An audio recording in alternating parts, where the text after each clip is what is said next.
Fala, queridões! Vamos para a nossa segunda e última parte de urbanização. A gente não pode esquecer que urbanização é o processo em que a população da cidade cresce em um ritmo mais acelerado que a população do campo. O que é que provocou a urbanização, Bart? O êxodo rural. O êxodo rural provoca a urbanização provoca o crescimento urbano, tá certo? Que é o aumento físico da cidade. Inicialmente um crescimento horizontal, depois um crescimento vertical. Não pode esquecer daquela história da aula 1 aí, ó, da classificação da cidade, aquela história de sítio, situação, função, origem, hierarquia urbana. Isso cai de com força, seja na Baiana, seja no Enem, seja na FUVEST, na Unicamp, isso cai muito, ok? Então, vamos seguir para a nossa segunda parte aqui agora. Preste bem atenção aqui, por favor. Essa lâmina aqui que vocês estão vendo, isso é muito presente nas provas, muito presente nas provas. Existe uma urbanização que difere de países desenvolvidos para países subdesenvolvidos e, no caso, também os chamados hoje emergentes. Você vê um mapa aí à sua esquerda, que é o mapa da divisão norte-sul. Essa divisão norte-sul, ela foi a partir dos anos 90, com o advento do processo de globalização, a nova ordem mundial. Os países do norte são os países ricos, os países do sul são os países pobres, tá certo? Como é que foi a urbanização de forma geral nos países desenvolvidos? A urbanização é considerada antiga, lenta e organizada. Mas, Bart, por que antiga? Ela começa no século XVIII. Lembre-se, vocês não podem esquecer que a urbanização está ligada diretamente ao processo de industrialização. Ao longo da história, a urbanização está ligada intimamente ao processo de industrialização. Então, nesse contexto, se eu digo para você que ela é antiga e se processa a partir do século XVIII, na sua cabeça, você associa logo qual foi o primeiro país do mundo a se urbanizar. Fale aí alto. Muito bem, Inglaterra. Por que, Bart?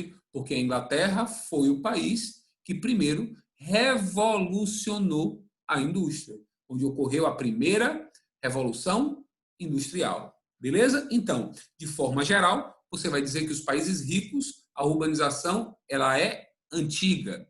Ela é lenta. Por quê, Bart? Se você pegar a Inglaterra, por exemplo, a Inglaterra tem por volta de 90% da população morando na cidade. Poxa, Bart, muita gente, 90% da população morando na cidade. Nossa, só que é o seguinte, a Inglaterra começou a se urbanizar no século XVIII. Estamos no século XXI, 2020, ela tem 90% da população na cidade. Maravilha, né? Brasil. O processo de urbanização foi pós-Segunda Guerra. E nós temos hoje, pelo censo 2000, 84% da população morando na cidade. Extraoficialmente, temos por volta de 86, 87 hoje. Lembre-se que o censo 2020 foi adiado por conta da pandemia. Então, nós temos hoje 86, 87. Nós, em 70 anos, estamos muito próximos de atingir o percentual da Inglaterra de mais de 200 anos. Aí você diz assim, pô, Bart, mas a urbanização hoje é mais acelerada nos ricos ou nos pobres? Óbvio que é muito mais acelerada nos países pobres, porque ainda é muito presente a questão do êxodo rural. Então, a urbanização nos países desenvolvidos é uma urbanização antiga, porque, Bart, se processa desde o século XVIII, não pode esquecer que a urbanização está intimamente ligada com industrialização. Ela é lenta e, por isso, ela é organizada. Os problemas urbanos existem em países ricos, mas não são tão evidentes quanto nos países pobres. Países pobres, olha o contraste, uma urbanização recente, pós-Segunda Guerra mundial, uma urbanização recente, rápida. Demos o exemplo do Brasil, 86% da população urbana, e por isso uma urbanização desorganizada, tá certo? É muito importante que a gente se ligue nessa diferença. Agora, Bart, ainda nessa lâmina, temos algumas observações que são muito importantes.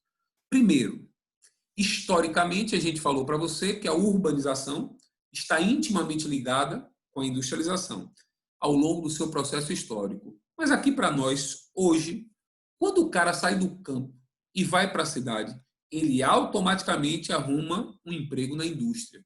Verdade ou falso? Óbvio que é falso. Então, atualmente, se ligue nisso, atualmente, beleza? A urbanização está intimamente ligada à terciarização das cidades. Oxe, Bart, você falou errado aí. Não, não é terceirização, é terciarização mesmo. E o que é isso, professor? Terciarização da cidade? Ao aumento do setor terciário.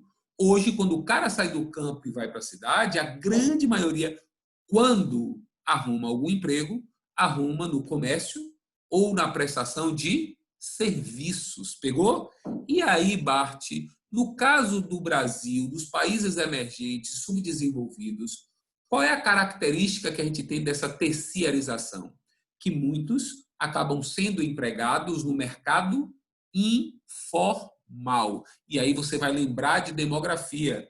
Se uma galera muito grande na cidade está no mercado informal, a gente vai dizer que este setor terciário é um setor considerado o quê? Diga aí para mim.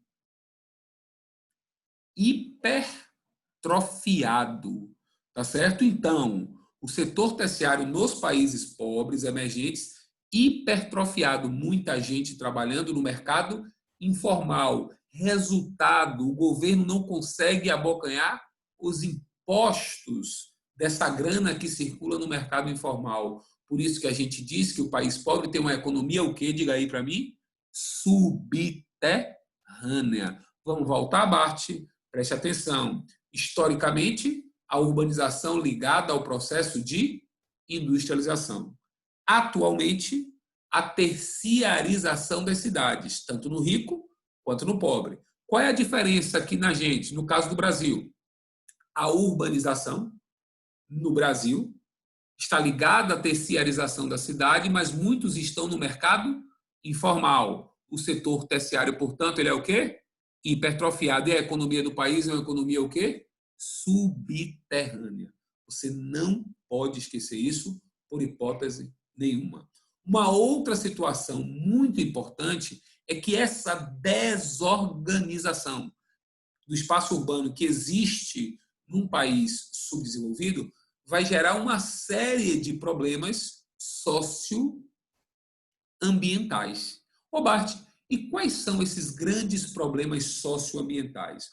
O grande problema social está aí mostrado na imagem. A segregação espacial. Aqui, sem mimimi, em qualquer cidade grande brasileira, claramente você vê o lugar do rico e o lugar do pobre. Tá certo? Olha a casa de vocês, à direita. Olha a casa de Bartil, à esquerda. Tá certo? Então você está vendo claramente uma segregação. O cara da esquerda não pode frequentar o que está na direita. O cara da direita tem medo do cara da esquerda. Existe uma segregação espacial. E a isso foi chamado de que dentro de uma cidade existem duas cidades. A cidade formal, que você vê à sua direita, e a cidade informal, que você vê à sua esquerda. Tá certo? A cidade informal, que a gente chama vulgarmente de favela. E aonde você tem essa segregação espacial, você vai ter discriminação, tá certo? Você vai ter uma grande violência urbana. Então, acaba tendo essa segregação. A violência nem sempre é gerada tá certo? Por conta da segregação propriamente, mas por conta de um processo discriminatório, tá certo? A falta de emprego, tá certo? A falta de perspectiva de vida acaba, infelizmente, estimulando a violência. Beleza? Então, a segregação espacial é uma consequência dessa desorganização. Ô, Bart, você falou problemas socioambientais. Problema social, beleza, você mostrou essa segregação aí, muito presente nas provas, esse termo, segregação espacial. E os problemas ambientais? Ó, os problemas que eu vou falar aqui são comuns na cidade de países ricos, né? Mas são hiperbolizados nas cidades dos países pobres. A chuva ácida, as ilhas de calor, a questão da inversão térmica. Agora, o mais presente nas grandes cidades é o que a gente observa na imagem, o chamado lixão. Ô Bart, qual é o problema do lixão? O lixão, além, obviamente, de uma poluição visual, tá certo? Você tem uma poluição do solo, uma poluição dos lençóis subterrâneos, o chorume, tá certo? Tanto que existe o Estatuto da Cidade. Lá no Estatuto da Cidade, em 2010, foi dito que nenhuma cidade brasileira, nós temos 5.500 municípios, nenhum dos 5.500 municípios, até 2014, poderia ter lixão.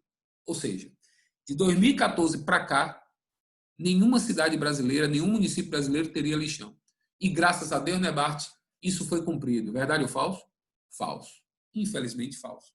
E aí, Bart, o que é que você está querendo me dizer? Que tinha que substituir o lixão pelo quê? Tinha que substituir o lixão por um aterro sanitário. Ô, Bart, o aterro sanitário seria uma solução. Por quê? Porque você eliminaria grande parte dos problemas ambientais, como você vê na imagem.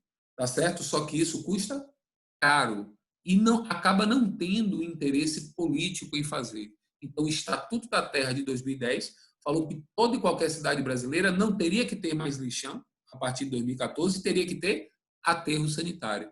Infelizmente, muitas cidades fizeram, outras fizeram um meio termo, e esse meio termo entre lixão e aterro sanitário você chama de aterro controlado, mas a grande maioria continua com lixões, como, por exemplo, Salvador. E esses lixões ficam nas áreas mais, obviamente, afastadas. Olha a história da segregação espacial. Né? Eu não vou botar o lixão em bairros nobres, eu boto em áreas afastadas, e isso, obviamente, vai prejudicar a população das ditas das cidades informais. Maravilha? Então, importante processo, você volta o videozinho, escuta novamente, tá certo? Porque é de grande importância isso e cai muito, principalmente aí na prova do Enem. Beleza? Agora, como a gente falou para vocês, a questão de urbanização é meio que um grande dicionário. Da primeira parte da aula, tá certo? Até a última parte aí, que é o último minuto, você vai ver que é uma série de termos que a gente precisa saber. Porque o vestibular pergunta claramente isso para a gente. Tá certo? Então a gente precisa saber. Bart, vamos começar? Tem 3 termos aí: metrópole, megacidade e megalópole. Bart, o que é uma metrópole? Metrópole é uma cidade com mais de 1 milhão de habitantes e que também possui uma grande quantidade de serviços. Para ser metrópole, qual é a premissa? Mais de 1 milhão de habitantes e grande quantidade de serviços. Isso é uma metrópole. Salvador é uma metrópole. Tem mais de 1 milhão de habitantes e uma grande quantidade de serviços. Megacidade. Megacidade, cuidado, é uma cidade com mais de 10 milhões de habitantes. Apenas isso, não fala na quantidade de serviços, na definição. Então, a cidade com mais de 10 milhões de habitantes. Poxa, Bart, o Brasil tem várias megacidades, verdade ou falso? Falso. O Brasil só tem São Paulo como megacidade, cerca de 12 milhões de habitantes. Bart, uma vez me disseram 22 milhões. Aí é a região metropolitana, que a gente vai falar mais tarde o que é uma região metropolitana. Maravilha? Agora, Bart, temos várias megacidades no mundo. A maior parte dessas megacidades estão em países emergentes, tá certo? Países emergentes da Ásia, como Índia e China, tá certo? Então, é onde concentra a maior parte das megacidades. Existe um termo, e isso é importante, um termo que não é oficial, tá? Mas já caiu em provas como o FUVEST, um termo chamado teracidade. Algumas provas já utilizaram o termo metacidade.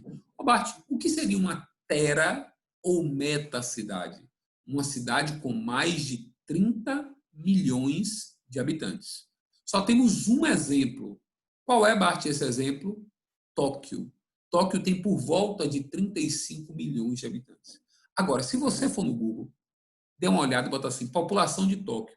Você vai encontrar 33, 34, 35 milhões de habitantes. Mas vai ter site que vai botar lá 9 milhões de habitantes aproximadamente. Bart, e aí? O que é que está certo? Por isso que o termo teracidade ou metacidade ele não é validado ainda. Porque o grande exemplo da tera ou metacidade é Tóquio. Mas Tóquio tem uns 9 milhões de habitantes. O que é que tem 30 e tantos milhões? A região metropolitana. Tá certo? Então, cuidado. Se o vestibular falar que a cidade de Tóquio tem mais de 30 milhões, é falso. Mas pode ser que você coloque, que ela encontre, desculpe, que ela tem o termo de teracidade ou metacidade por ter mais de 30 milhões. Pode marcar a verdade, mas oficialmente ela tem 9 milhões. Ali é a região metropolitana. Sabendo disso, o Rio de Janeiro falou, opa, se é para considerar a região metropolitana, eu sou mega cidade, pelo menos. Porque eu tenho 7 milhões, cerca de 7 milhões de habitantes. Mas juntando com a região metropolitana, eu passo de 10. Então, eu sou uma mega cidade. Então, isso gera uma dúvida. O que é que você tem que ficar para acertar uma questão na prova de mega cidade? É uma cidade com mais de 10 milhões de habitantes. O Brasil só tem uma, oficialmente uma, São Paulo. E a maior parte das megacidades estão em países o quê? Emergentes. Beleza? Tera ou metacidade não é oficial. É uma cidade com mais de 30 milhões de habitantes. A gente só tem quem? Tóquio, mas levou em consideração o quê? A região metropolitana. Top? Bart, o que é uma megalópole? Megalópole é a conurbação de duas ou mais metrópoles. Mas, Bart, o que é a conurbação? A união. Ah, então megalópole e conurbação são sinônimos. Não. Conurbação significa a união de duas ou mais cidades. Salvador, Lauro de Freitas, Cachoeira, São Félix, Juazeiro, Petrolina, Santo André e São Bernardo. Conurbação. Agora, quando essa união forem de metrópoles, aí você tem uma megalópole. A maior megalópole do mundo é a Boswash. Boston, Filadélfia, Baltimore, Nova York e Washington. Boswash. Tá certo? Essa é a maior megalópole que nós temos no mundo. Tá certo? Nos Estados Unidos a gente tem a San Diego e São Francisco. A gente tem a Chipits, Chicago e Pittsburgh. Bart, a segunda maior está no Japão, Tokaido. Tóquio, Nagoya, Osaka e Hokkaido. Aí você diz assim, poxa, Bart, e o Brasil? Aí é que está. Oficialmente, ainda não temos uma megalópole, apesar de muitos acabarem falando que São Paulo e Rio formam uma megalópole. Ô, Bart, por que oficialmente ainda não é uma megalópole? Aí lembre da primeira parte, precisa melhorar a rede urbana. O que é melhorar a rede urbana, Bart? A interligação entre as cidades. Pô, Bart, buguei. Interligação entre as cidades? Como assim? Melhorar o sistema de transporte, a infraestrutura logística entre essas cidades. Tá certo? Então, por isso, ainda oficialmente, São Paulo e Rio não pode ser considerada uma megalópole. Maravilha? Agora, Bart, tem mais termos? Tem? Tem. Qual é aqui, ó? Tecnopolo. O que é um tecnopolo, Bart? Tecnopolo são as cidades com grandes investimentos em P&D. O que é P&D? Pesquisa e desenvolvimento. Ou seja, cidades com elevadíssimos investimentos em tecnologia de ponta, alta tecnologia. Um grande exemplo está no chamado Vale do Silício. Existem várias cidades que são tecnopolos na região do Vale do Silício, oeste dos Estados Unidos, região da Califórnia. Mas o grande símbolo de tecnopolo ali é São Francisco, o maior tecnopolo do mundo. O segundo maior tecnopolo do mundo fica na Índia. É o chamado Vale do Silício indiano. E o grande exemplo é uma cidade chamada Bangalore. Tá certo? Aqui no Brasil, a gente tem tecnopolo. Ô, Bart, me dá exemplo, sempre ligado às faculdades. Tá certo?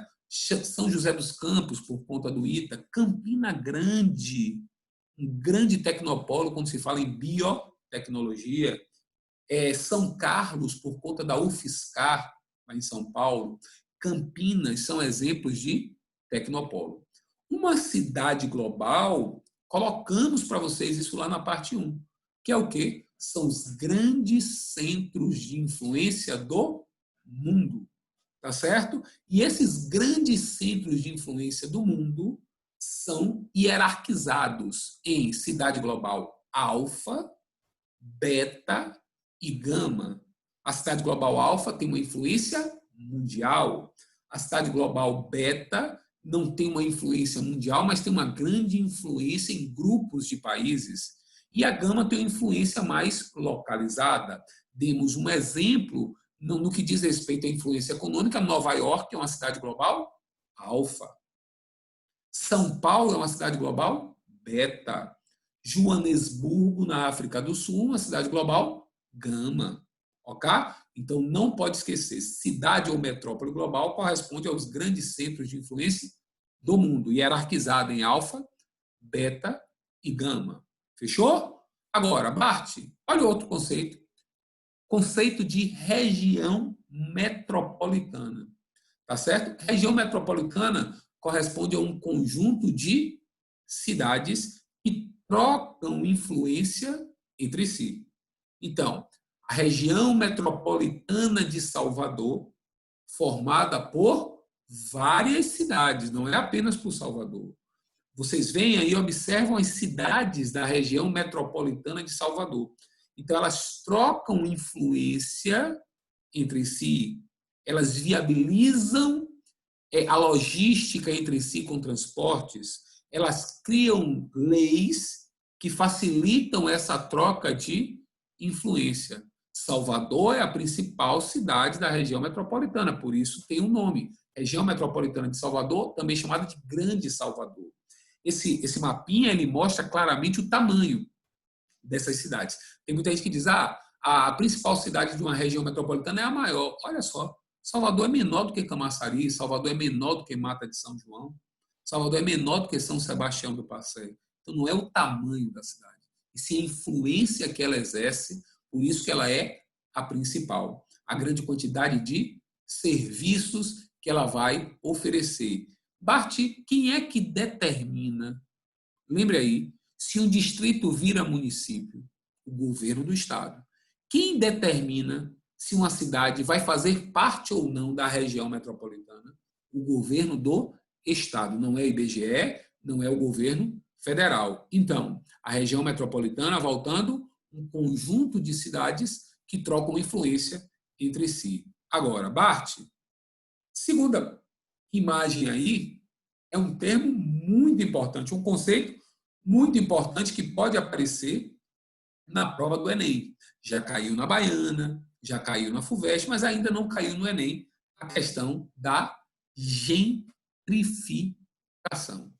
Gentrificação está ligada diretamente à especulação imobiliária. Querer valorizar uma área que encontrava-se desvalorizada. A gentrificação, ela começa nas regiões centrais, Aqui em Salvador, por exemplo, o Pelourinho foi um exemplo de gentrificação. Nos anos 90, o Pelourinho estava jogado ao léu. você dá uma repaginada na região, só que para atrair turistas, para gerar uma economia, tá certo? Você acabou, entre aspas, expulsando os antigos moradores. Por que, Bart? Porque a quantidade de serviços trazidos, o custo desses serviços ficam muito altos. O aluguel que o cara pagava era baixinho. Agora esse aluguel aumentou de uma forma excessiva.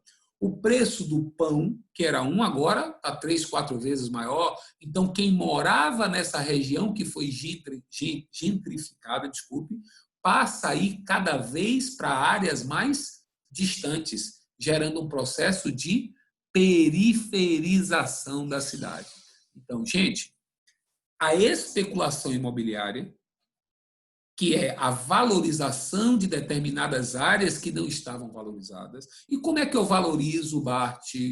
Atraindo serviços qualificados e melhorando a infraestrutura da região, tá certo? O metro quadrado fica muito mais valorizado. Então, a especulação imobiliária vai gerar a gentrificação. E a gentrificação vai gerar a periferização. Gente, se está tendo um afastamento, tá certo, dessa população que morava no centro para áreas cada vez mais distantes, vai gerar um problema que é a mobilidade urbana. Por isso que você vê a Prefeitura de Salvador, por exemplo, investindo fortemente na interligação dos meios de transporte para facilitar essa mobilidade urbana. Então, não pode esquecer, gentrificação é fruto da especulação imobiliária. Consiste em que, Bart? Em valorizar determinadas áreas, atraindo serviços qualificados e grupo de pessoas de um poder aquisitivo maior. Ó, Bart, mas essas pessoas vão chegar a morar nessas áreas? Pode vir a morar, tá certo? A Paralela, aqui em Salvador, era uma área desvalorizada, longe de serviços. Foi feita uma repaginada na Paralela e a classe média alta foi morar nessa região. Só que ela vai morar em condomínios fechados. Esses condomínios fechados, com muita segurança, com infraestrutura de lazer, são denominados enclaves fortificados. Tá certo? Então, são muitas situações importantes que a gente acabou de ver. Especulação imobiliária, gentrifica, periferiza.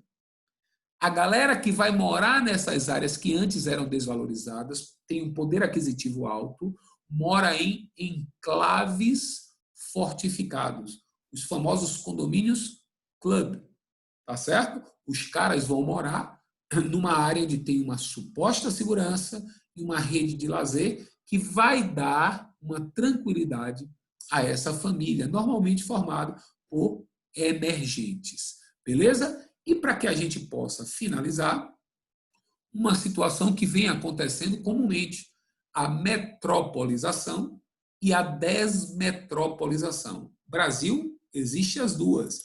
Metropolizar significa o quê, Bart? O crescimento das cidades a ponto dela se transformar em uma metrópole. Lembre, para ser metrópole tem que ter mais de 1 milhão de habitantes.